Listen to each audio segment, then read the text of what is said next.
আসসালামু আলাইকুম। আজকে দেখাচ্ছি দারুণ মজার সিলভার কাঠ মাছ দিয়ে আমরা একটা রেসিপি তৈরি করেছি।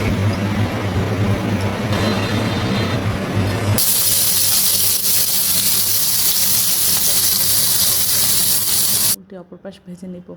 আমরা এখন তেলের মধ্যে পেঁয়াজ চামচ দিয়ে একটু ভেজে নিচ্ছি। তারপরে এর মধ্যে আধা চামচ রসুন বাটা, আধা চামচ আদা বাটা দিয়ে আমরা একটু ভেজে নিব। নিয়ে অল্প পানি দিয়ে আমরা এর মধ্যে দিব আধা চামচ লবণ, আধা চামচ হলুদ, আধা চামচ ধনিয়া গুঁড়া, আধা চামচ জিরা গুঁড়া আর 1 চামচ মরিচের গুঁড়া।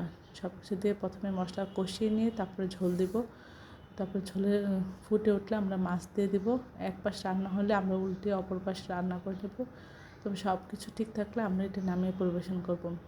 এটা খেতে অসাধারণ হয়েছিল। আশা করি আপনারা এই রেসিপিটা একবার হলেও ট্রাই করবেন। সবাই আমার চ্যানেলটি লাইক এবং শেয়ার দেবেন, সাবস্ক্রাইব করবেন এবং প্রিয়জনকে বেশি বেশি করে শেয়ার দেবেন। আমার চ্যানেলে সব রকম রান্নার রেসিপি রয়েছে, আশা করি দেবেন। আসসালামু আলাইকুম। আজকে দেখাচ্ছে দারুণ মজার ছোটো মাছ রান্না। আমরা প্রথমে তেলের মধ্যে পেঁয়াজ কাঁচামরিচ দিয়ে একটু ভেজে নিই। আধা চামচ হলুদ করে, আধা চামচ মরিচ করে, আধা চামচ লবণ দিয়ে আমরা প্রথমে মাছটা পরিষ্কার করে ধুয়ে মশলা দিয়ে মাখিয়ে নেব।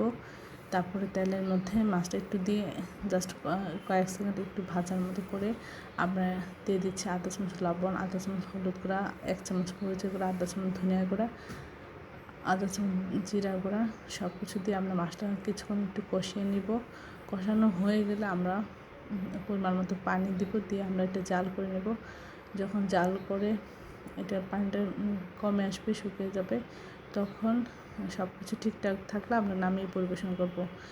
এভাবে এই মাছটা রান্না করলে অসাধারণ লাগে খেতে। আশা করি এই রেসিপিটা আপনার বাসায় একবার হলে ট্রাই করবেন। নামানোর আগে আমরা এর মধ্যে দিয়ে দেব আধা চামচ শুকনো ভাজা জিরার গুঁড়া। তাহলে এর একটা সুন্দর ফ্লেভার আসে। আশা করি এইভাবে চেষ্টা করবেন, তাহলে এর স্বাদ অসাধারণ লাগবে। সবাই আমার চ্যানেলটি লাইক এবং শেয়ার দেবেন, সাবস্ক্রাইব করবেন এবং প্রিয়জনকে বেশি বেশি করে শেয়ার দেবেন। আমার চ্যানেলে সব রকম রান্নার রেসিপি রয়েছে, আশা করি দেখবেন।